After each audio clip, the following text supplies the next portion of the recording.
La mode fabrique des rêves, des mythes. C'est un fantasme, un rêve. L'illusion, la magie, le désir. Vous pouvez vous réinventer. C'est comme un sortilège. Vous pouvez devenir quelqu'un d'autre. Vous aussi pouvez être transformé. Le royaume des rêves, c'est un monde qui produit du fantasme. Quelque chose de si beau, de si appétissant. Et aujourd'hui, c'est un marché mondial, dominé par des géants qui ont su déceler la valeur de ces rêves. Ce qui est intéressant, c'est de faire rêver les gens. Et les faire fructifier. C'était l'âge d'or de la mode. Du spectaculaire, du beau, du ravissant, du merveilleux. Pour arriver à ce niveau, il faut aimer le pouvoir et l'argent. La cupidité et l'envie sont les moteurs du royaume des rêves. Plus la pression est forte, plus ils cherchent à s'évader. Quand je commence à boire ou à prendre de la drogue, je ne me contrôle plus. Vous vivez dans le monde des rêves. Vous êtes un roi. Parfois, je me prenais pour Dieu. Vous êtes applaudi, acclamé. Après chaque pic créatif, il y avait la descente. Il demandait de l'aide. Et puis tout d'un coup, vous n'êtes plus rien.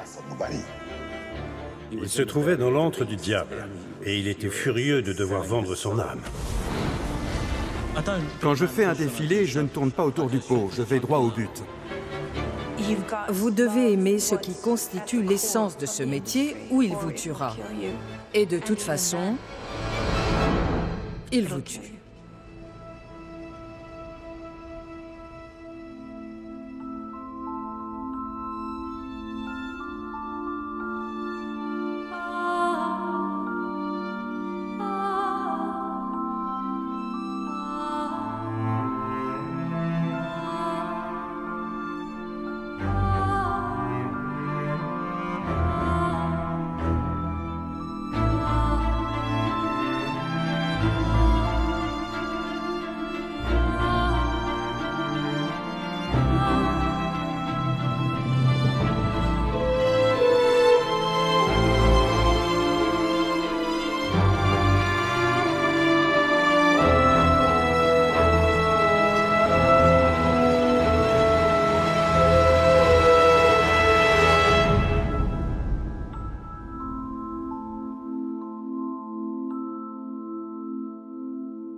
Avez-vous dit, s'il me tue, je les tue? Oui, au début, tout à fait.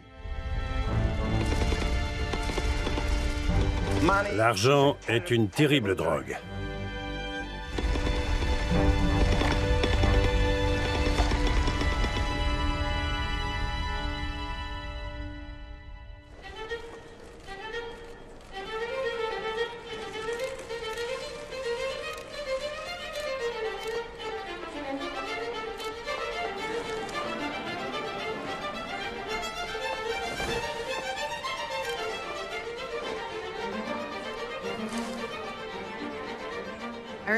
Je me souviens de ma première rencontre avec John Galliano.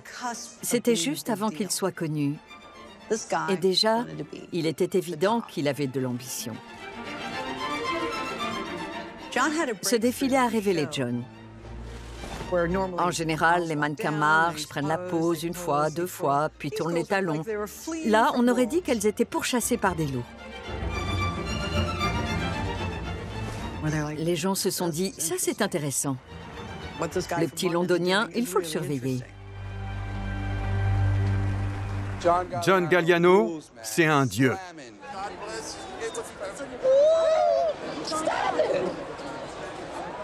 Le futur de la mode, ce sont des gens comme John Galliano, qui débordent d'imagination et qui créent des collections entières sans argent.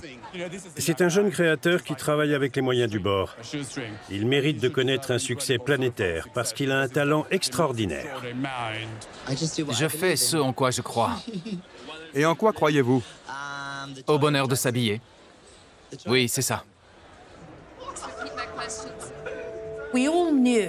On savait tous qu'il était doué, mais il avait des difficultés financières.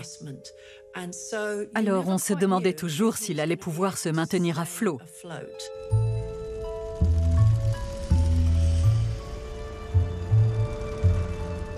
Bonjour, je m'appelle John Galliano. Comment j'ai rencontré John Galliano? Pour tout vous dire, je ne sais plus très bien.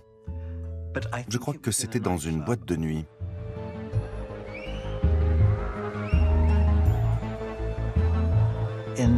À Londres, on vient tous de nulle part. On se réinvente. Et chacun essayait de trouver qui il voulait être.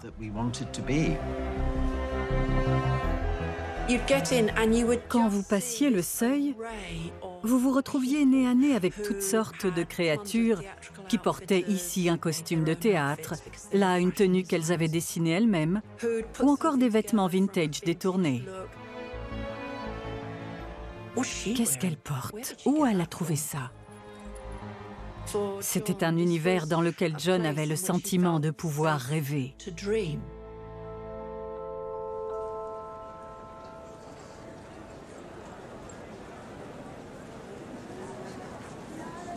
Je peux vous montrer? Bien sûr. Cette pièce est une sorte de chemise. Ce qu'on fait, c'est qu'on la boutonne devant et on noue les manches dans le dos. C'est en quelque sorte une extension de la jupe. Tout est un peu décalé. Rien n'est parfait. Bien sûr, il y avait une part de buzz. C'est ce qui fait tourner le monde de la mode. Mais il y avait quelque chose chez lui, son souci du détail, les histoires qu'il créait, qui le rendaient intéressant.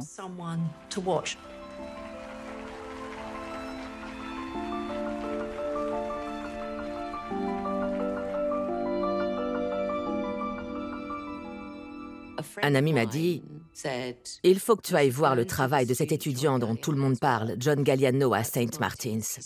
Il vient de présenter sa collection de fin d'études, tu vas adorer. Ça s'appelle Les Incroyables, et c'est sur le thème de la Révolution française. On dirait que les personnages ont pris un palais d'assaut, arraché les rideaux et se sont confectionnés des habits, c'est exaltant. » Alors, je l'ai invité à prendre le thé. Et ça a été le début d'une magnifique aventure.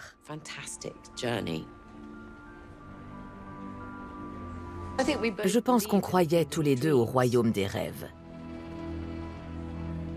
Il croyait à ses rêves et il les réalisait. Cette année, le prix du styliste de l'année a été décerné à John Galliano, 26 ans. Celui-ci a connu une ascension fulgurante dans le monde de la mode.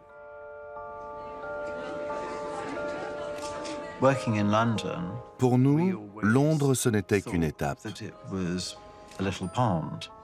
La destination, c'était Paris. Londres bouillonnait de créativité. Il y avait une grande liberté.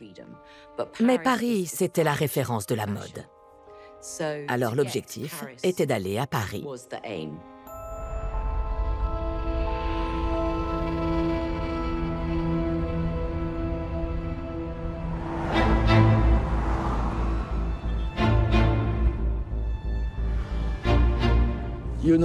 Pour réussir dans la vie, il faut rêver. Ce n'est pas forcément nécessaire d'être un rêveur, mais il faut rêver. Parce que ça permet de soulever des montagnes. Au Monopoly, Bernard Arnault, c'est le joueur qui veut posséder toutes les rues du plateau. Et il ne s'arrêtera pas tant qu'il n'aura pas réussi. Voilà, la maison de mes parents est là. C'était ça. C'est celle-là. Il voulait être très riche. Le plus riche du monde. Et donc ça, c'était la maison de mes parents et dans laquelle j'ai passé une partie de mon enfance.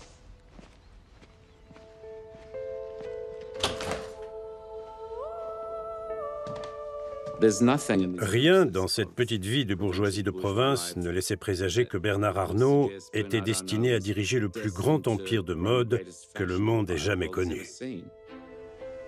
Voilà.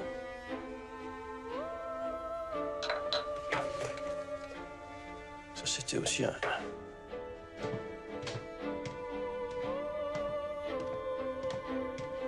le bureau de mon père et dans lequel j'ai moi-même pas mal travaillé. On rentre dans le salon. Vous voyez, c'est la table où on se réunissait tous les dimanches. Et c'est autour de cette table aussi qu'avec mon père, on a décidé en 1984, je l'ai convaincu, de faire l'investissement Christian Dior, Boussac, voilà.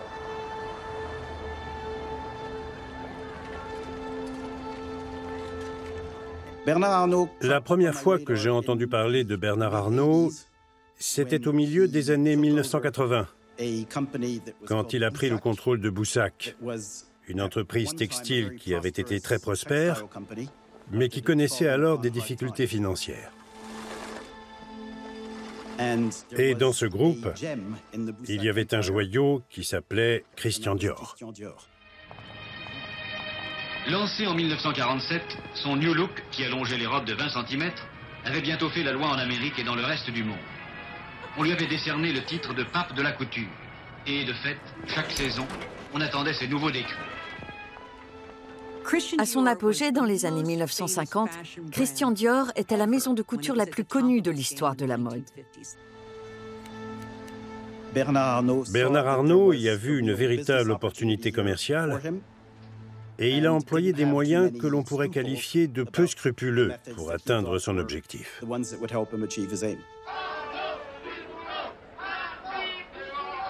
Très vite, Bernard Arnault se débarrasse des entreprises déficitaires. Il les vend, et leurs salariés avec. Le repreneur ne garde de Boussac que ses seuls trésors, notamment Dior.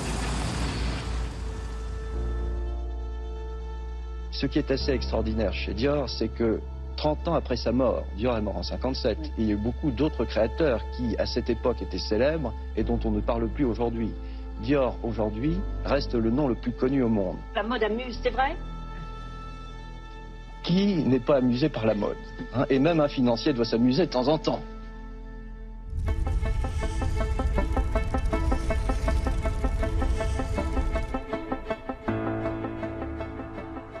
La plupart d'entre nous, semble-t-il, ont à un moment ou un autre porté ou consommé un produit fabriqué par un conglomérat pesant 30 milliards de dollars et dirigé par un homme que l'on surnomme le sultan du chic. D'après notre spécialiste de la mode, Christy Ferrer, Bernard Arnault est l'homme dont on parle le plus dans le secteur de la mode aujourd'hui.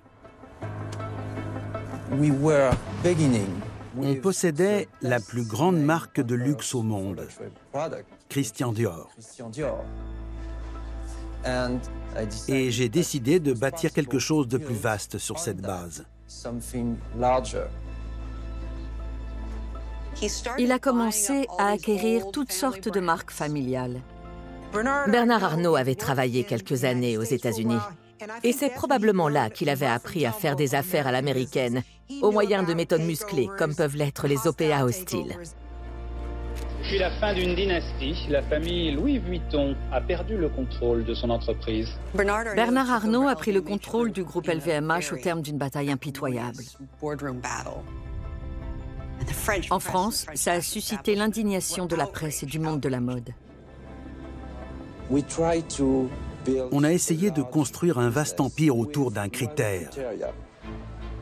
La meilleure qualité et les produits les plus chics dans toutes nos collections, et ce dans le monde entier.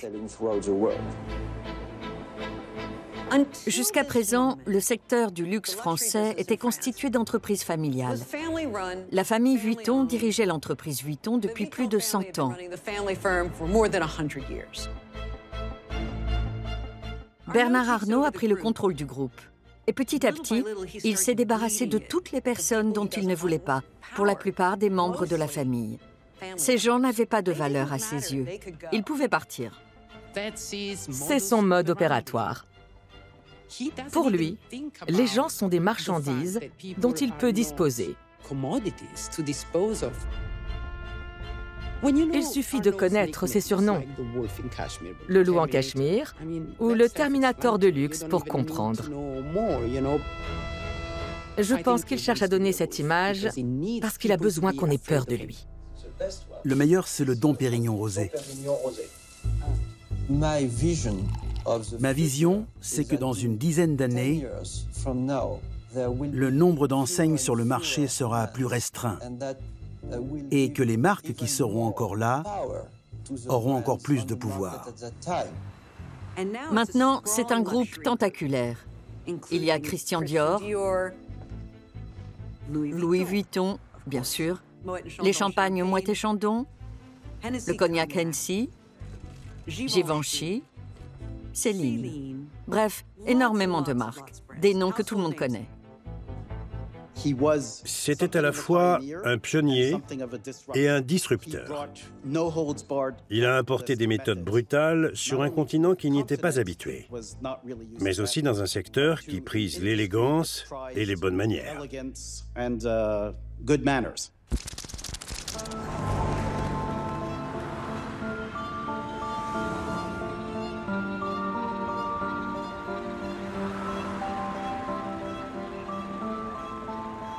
Pourquoi Paris? Je voulais apporter un peu de Londres à Paris. Ça a toujours été votre rêve de venir ici? Oui.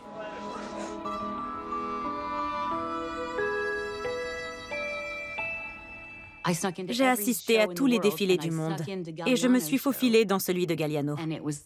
Je n'avais jamais rien vu d'aussi beau. Ce jour-là, je suis tombée amoureuse de lui. C'était mon idole. J'avais l'impression d'être dans un rêve. Je me disais que j'avais une chance inouïe. Si. Et dire que je n'ai pas été payée pendant presque 2 ans. Ce n'est pas si glamour que ça. Je n'ai pas dormi depuis une éternité. Je travaille 14 heures par jour, mais je le fais parce que j'en ai envie, parce que j'aime ce que je fais. John était un soleil. Il fallait vivre dans sa lumière, sinon c'était l'obscurité totale. Et vous vous égariez. Il comprenait l'aspect historique du stylisme, le monde de la mode, la grandeur, le glamour. Je suis un romantique. Les premiers couturiers sont pour moi une source d'inspiration intarissable. Balenciaga, Dior. C'est tellement merveilleux d'étudier la façon dont ils assemblent leurs pièces, la structure de leurs vêtements. Il y a des musées magnifiques qui leur sont consacrés, comme le Victoria and Albert Museum à Londres. Vous pouvez littéralement entrer dans la robe et voir comment elle a été assemblée par ses grands maîtres. Il aimait le glamour et le visuel de la maison Dior des années 1940-1950. Il aimait les poses des mannequins. Il voulait devenir une grande maison de couture. Mais à l'époque, c'était un contresens. Il n'y avait pas de nouvelles maisons de couture, parce que la haute couture, par définition, c'était la tradition. Il voulait la stabilité financière. Il en avait assez de devoir faire des pieds et des mains pour trouver de l'argent, de se démener pour maintenir sa marque à flot. Notre collection risquait de ne pas voir le jour, parce qu'on n'avait pas d'argent pour la financer. Et un peu comme l'équipage d'un bateau de pirates qui est en train de couler, on s'est tourné vers notre capitaine et on lui a demandé « Qu'est-ce qu'on va faire ?»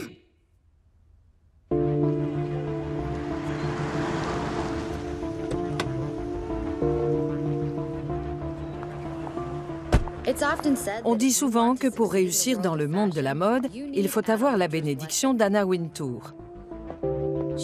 Dans cet univers, c'est elle qui tire les ficelles. Je ne me considère pas comme leur patronne, mais plutôt comme quelqu'un qui donne des indications, qui guide. J'essaie d'être résolue, même quand je n'ai aucune idée de ce que je fais. Je me force à prendre des décisions. Je ne suis pas une adepte des longs mémos et des discussions interminables. Dans votre biographie non autorisée, vous êtes décrite comme ambitieuse, déterminée, en carence affective, perfectionniste. Oui, c'est vrai, je suis déterminée et j'ai l'esprit de compétition. Quoi d'autre? En carence affective? Odieuse? Perfectionniste? Perfectionniste. Mais commençons par odieuse. J'ai grandi à Londres dans les années 60. La mode était un secteur en pleine croissance. Et c'était une période de grands bouleversements. Tous les codes culturels étaient remis en question. Il fallait voir ça. Les duchesses fréquentaient des créateurs. C'était du jamais vu. J'ai toujours voulu faire du journalisme. Mon père était rédacteur dans un journal et ma mère écrivaine. Alors j'ai baigné dans ce domaine dès le plus jeune âge. Et très tôt, j'ai été attirée par ce métier.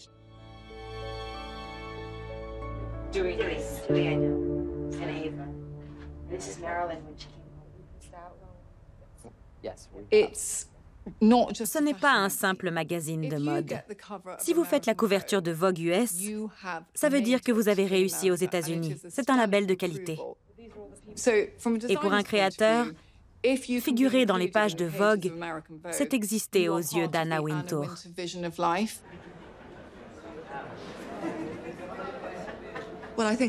J'ai rencontré John à l'époque où il commençait à monter sur la scène de la mode britannique. On s'est rapprochés quand je suis devenue rédactrice en chef de Vogue US. Sa société était dans l'impasse financière. Ce n'est pas si fréquent de rencontrer un grand créateur qui a changé la façon dont les femmes s'habillent, qui a changé notre regard sur la mode. Mais il suffisait de voir le travail de John pour comprendre qu'il en faisait partie. Alors il fallait l'aider. C'était une évidence, il fallait qu'il continue.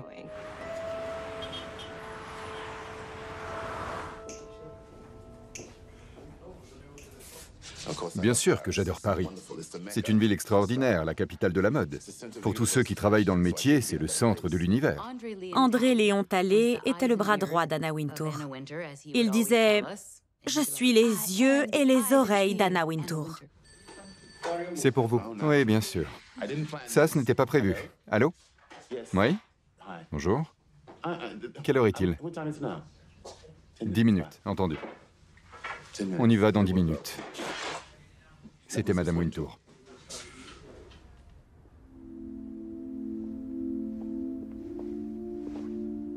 André Léon Talley avait été chargé de trouver des gens pour financer le prochain défilé de John. Aramis, un des 4 mousquetaires, aurait vécu ici. Ah oui? Et Sao Schlumberger a accepté que celui-ci se déroule dans son hôtel particulier qui était inoccupé.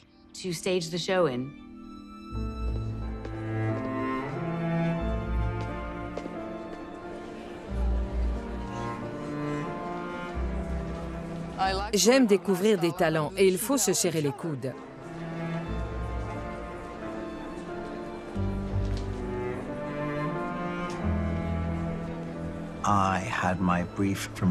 J'avais été briefé par John et Amanda Harleck et j'ai présenté les chapeaux en disant « On peut changer ceci et cela ». Mais il a dit « Non, ils sont parfaits comme ça ». J'étais estomaqué.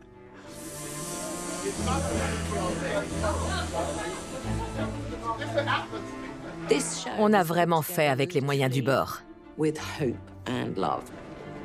Il y avait beaucoup de tissu noir, parce que c'est moins cher.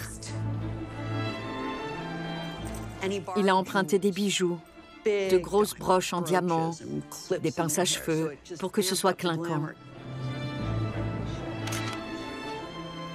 L'enjeu était énorme. Il fallait qu'on vende. Sinon, on allait mettre la clé sous la porte. C'était terminé. Il fallait que ça marche. Il le fallait.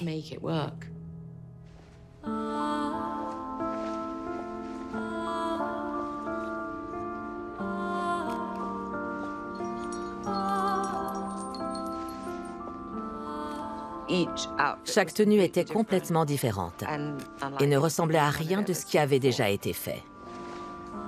On devait jouer un rôle, se comporter et marcher d'une certaine façon. Et l'atmosphère était électrique.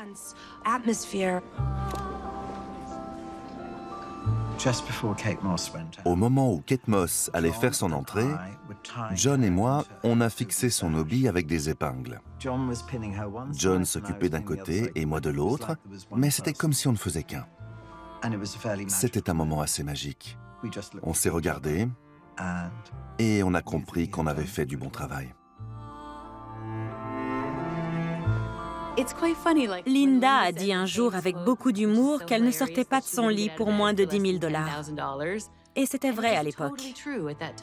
Pourtant, Linda Evangelista, Kate Moss, Naomi Campbell, Elena Christensen, Michelle Hicks aimaient tellement John qu'elles ont accepté de défiler gratuitement pour lui.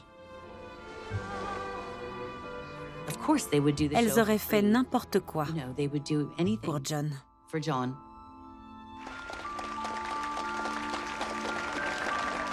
Quand le public a applaudi, on a su qu'il s'était passé quelque chose d'incroyable.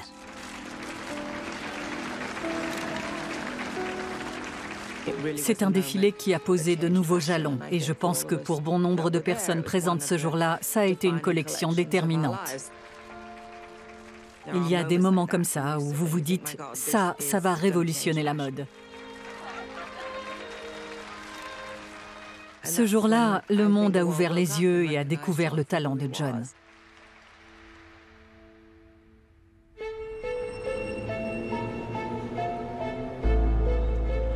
Bernard Arnault savait que John avait du talent. Et le succès de ce défilé, l'attention médiatique qu'il a générée et les critiques incroyables dont il a fait l'objet l'ont poussé à s'intéresser de plus près à lui. À l'époque, certaines marques du groupe commençaient à être dépassées. Elles ne séduisaient plus. Givenchy avait une image poussiéreuse et surannée, d'un autre temps. Ça faisait un moment que la marque ne s'était pas renouvelée. C'était une enseigne vieillotte qui ne plaisait plus qu'aux vieilles rombières de Park Avenue. Mais il y avait toute une nouvelle génération, tout un vivier de clientes qui n'était pas encore exploité. Et ça, Bernard Arnault l'a compris. Il a consulté tout le monde. Anna Wintour, bien sûr, mais aussi un grand nombre de personnalités du monde de la mode pour essayer de déterminer qui pouvait dépoussiérer la marque Givenchy et faire de nouveau parler d'elle. Un nom qu'il allait pouvoir commercialiser. Anna Wintour était très habile pour faire des suggestions aux magnats de la mode. Elle leur glissait à l'occasion d'un dîner mondain « Vous devriez surveiller ce créateur » ou « Vous devriez peut-être aller voir ce défilé ». Elle leur chuchotait à l'oreille « Vous devriez garder un œil sur John Galliano ».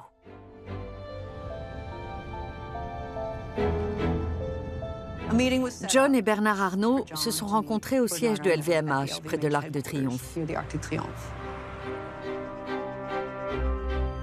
Et ils ont conclu un accord. John travaillerait pour Givenchy et Bernard Arnault achèterait des parts de sa marque qui connaissait des difficultés financières. C'était un sacré défi. Pour M. Arnault, c'était nouveau. Il avait beaucoup à apprendre. Bien sûr, c'était risqué à l'époque. Mais Anna ne tarissait pas d'éloges à son égard. Alors j'ai pris le risque. Elle a du flair, et c'est essentiel d'écouter ceux qui ont du flair. Je peux les conseiller, pas leur dicter ce qu'ils doivent faire. Et à la fin, ces messieurs sont tout à fait capables de prendre leurs propres décisions. Mais ils ont le bon goût de suivre vos recommandations. Tout ce que je peux faire, c'est suggérer.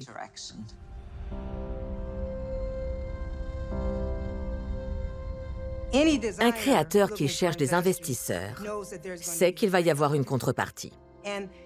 Et la seule chose qu'il peut donner, c'est son nom. C'est sa seule richesse.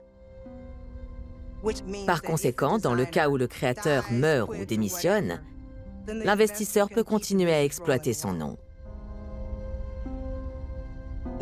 Dans les années 1990, il y a eu toute une série de créateurs qui ont perdu leur nom. Ils ont été chassés de leur propre marque et ont perdu le droit d'utiliser leur patronyme. Et malgré toutes ces histoires qui auraient dû l'inciter à la prudence, John a vendu son nom.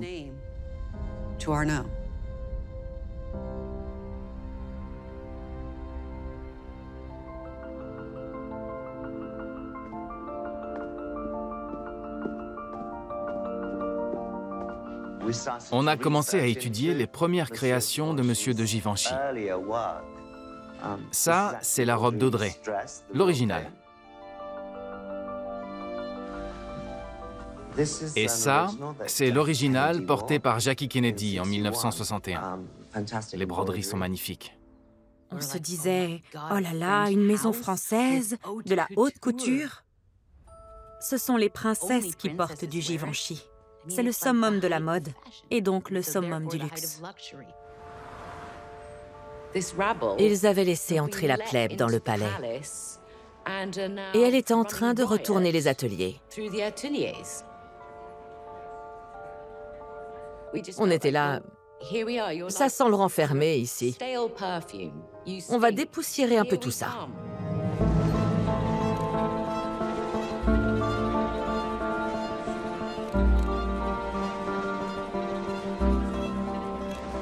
Quand on a fait notre premier défilé, on s'est dit « Mon Dieu, on va faire un défilé de haute couture !»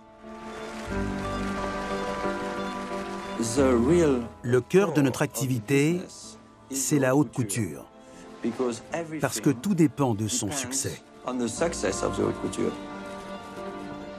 Le secteur de la mode, c'est une pyramide. Au sommet, vous avez la haute couture. Et la haute couture donne le ton. Elle définit les couleurs, les tendances, les silhouettes qui prévaudront pour tous les autres niveaux de cette pyramide, jusqu'aux vêtements que vous achetez dans les centres commerciaux.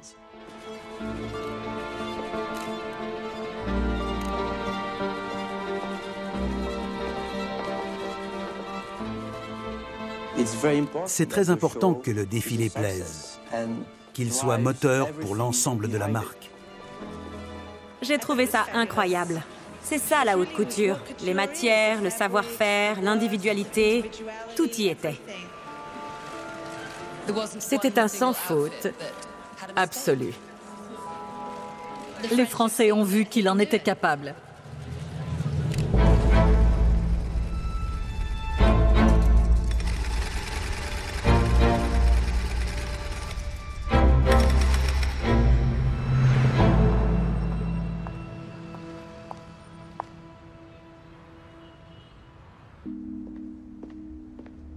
Je me rappellerai toujours, ma secrétaire m'a dit Monsieur Galliano qui est arrivé, mais je ne sais pas si je peux le faire rentrer dans votre bureau parce qu'il y a un homme à l'entrée qui a des cheveux. Enfin, vous verrez, Monsieur Arnaud, je ne sais pas vous le dire, mais bon, si vous assistez, je vais le faire rentrer.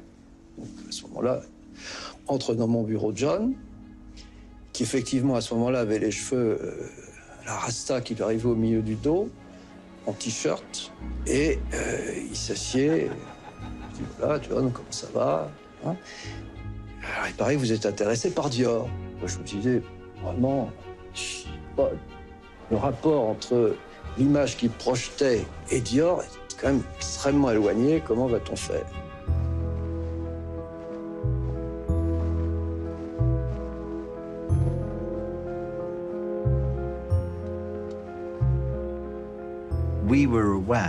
Dior était sans doute la plus grande maison de couture parisienne.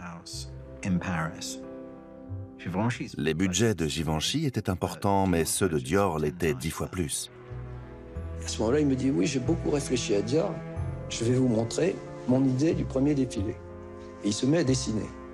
Et en 5 minutes, il dessine 50 robes. C'était fantastique. Et immédiatement, je me suis dit, c'est exactement Dior. À l'automne, il a donc été annoncé que John allait rejoindre Dior. Se voir confier les rênes de la maison, comme ça, c'est incroyable. Ça ne se refuse pas. C'est un grand moment, c'est l'arrivée de John, ce qui correspond à un renouveau de la maison Dior. Bernard Arnault lui disait « Je crois en toi et je te confie ma marque préférée, Dior ». C'était la consécration du talent, de la créativité et du potentiel de John. Il a juste dit « J'ai signé avec Dior ». Désolée, je ne pouvais pas te le dire parce que j'étais tenue au secret. Mais c'est mon rêve le plus fou qui se réalise. C'était un moment magique, un moment de plénitude. Je me souviens encore de mon arrivée le premier jour. J'ai grimpé les magnifiques escaliers qui étaient recouverts d'un tapis. Et je me suis retrouvé nez à nez avec Marlène Dietrich, Ava Gardner et Monsieur Dior, entourés de photographes. Je me suis dit, d'où Jésus? Je n'en reviens pas d'être ici.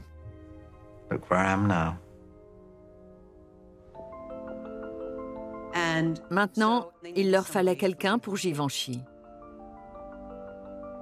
Comment trouve-t-on un autre John Galliano? Je sais, ça va être difficile. C'est terrible! Vous allez voir McQueen? Mais quel cohue pour aller voir le défilé d'Alexander McQueen! On peut entrer? C'est plein à craquer. On ne laisse plus entrer personne. Bonne soirée. Nous essayons d'assister au défilé d'Alexander McQueen, mais on ne laisse plus entrer personne. Le grand André Léon Talley lui-même a été refoulé. Que se passe-t-il? Je ne sais pas. Peut-être qu'ils n'ont pas bien compris que c'était une aventure professionnelle dans laquelle ils s'embarquaient. Anna Wintour elle-même attend dans sa voiture. Oui, Madame Wintour du magazine Vogue attend dans sa voiture frigorifiée. J'ai entendu dire qu'il avait beaucoup de talent et je suis très curieux de voir ça, mais là on marche sur la tête. Alexander McQueen a organisé un défilé à New York. Il était plein de fougue et il se moquait de ce qu'on disait. Je sais que ce n'est pas de votre faute, mais il y avait beaucoup de mécontents l'autre soir qui n'ont pas pu assister à votre défilé. Qu'avez-vous à leur dire? Désolé. Anna Wintour elle-même attendait dehors. Il y a 500 personnes qui se sont présentées sans billet. Que voulez-vous que je fasse? Que je tire dans le tas? Ça me paraît difficile.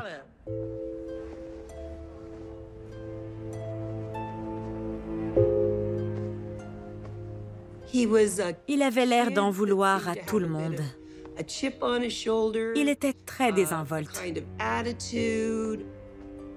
Quand je fais un défilé, je ne tourne pas autour du pot, je vais droit au but. Il était impétueux, malicieux. Il se fichait de ce qu'on disait de lui. Rien ne semblait l'atteindre. Au premier abord, c'était le gamin un peu bagarreur qu'on croise au pub ou dans une allée sombre. Il faut parfois aller à l'extrême pour échapper à la norme. Et je suis l'extrême.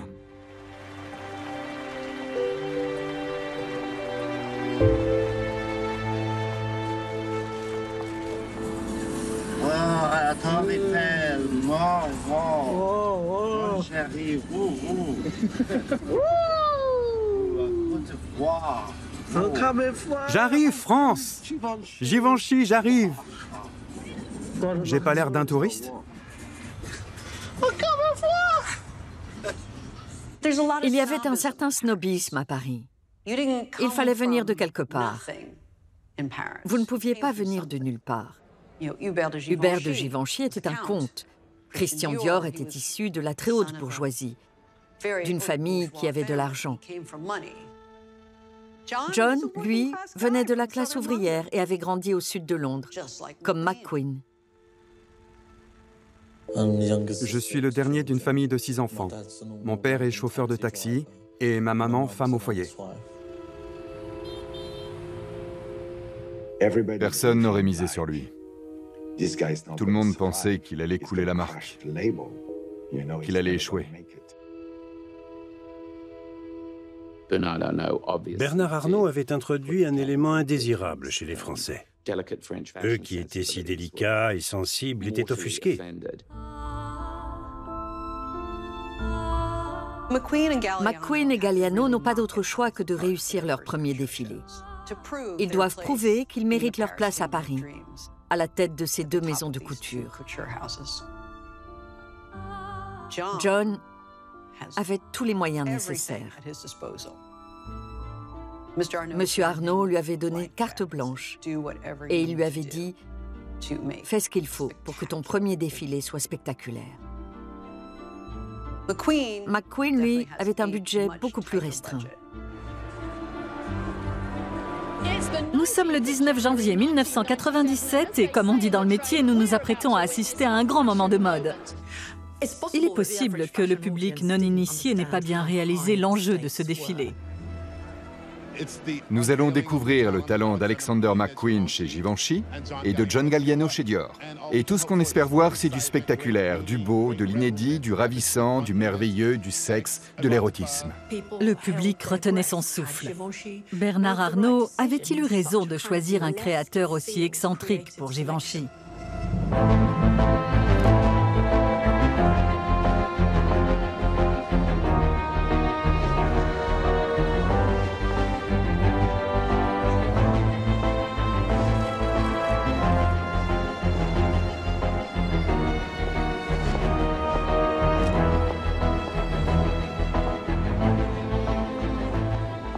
Ce sont deux ambiances très différentes. Chez McQueen, c'est le chaos. Ça court dans tous les sens, il transpire. Mais qu'est-ce qui se passe? Bref, la panique. Galliano, lui, est calme et serein. Il a sa loge, il ne sort que quand il est prêt. Il va parler aux filles, il leur fait la bise. Comment ça va? Il ne projette pas du tout la même énergie.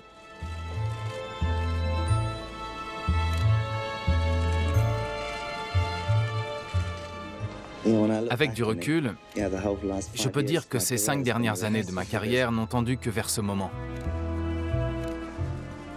Je pousse les gens à rêver.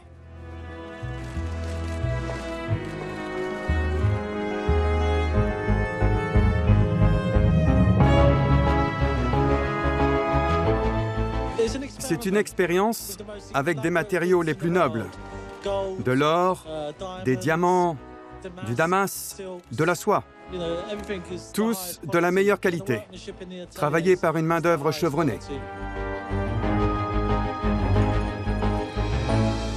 Tout le monde avait un personnage, un nom, un passé. La planche qui regroupe toutes les idées était très chargée. Elle racontait toutes sortes d'histoires qui faisaient voyager. Moi, j'incarnais Madame Dior. Cherchez l'erreur. Moi, Madame Dior. Il me semble pourtant qu'elle était blanche.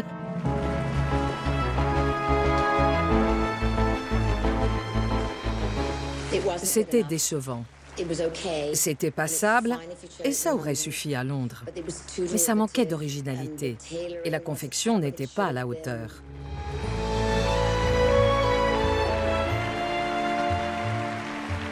Ah, fabuleux! Fabuleux! Sa collection est incroyable. C'est élégant, sublime, comme on aime.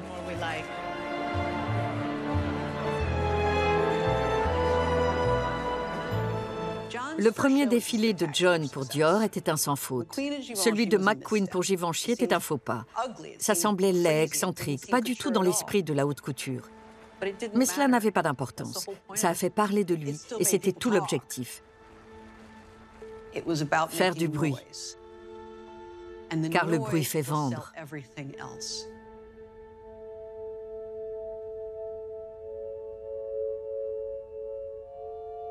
Et puis ça s'est mal passé pour moi. Je pensais aller chez Dior. Je pensais que mon contrat serait réaménagé pour me permettre de le suivre.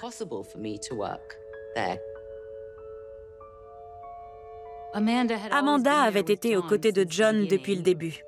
Et je pense qu'elle a été assez surprise quand elle a appris qu'il n'était pas envisagé de la prendre chez Dior.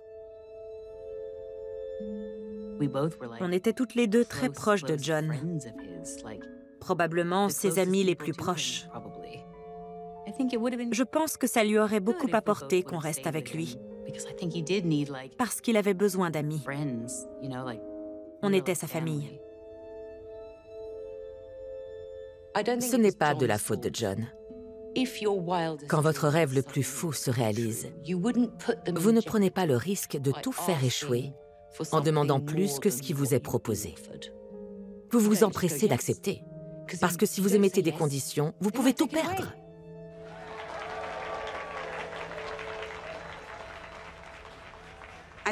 C'est venu progressivement.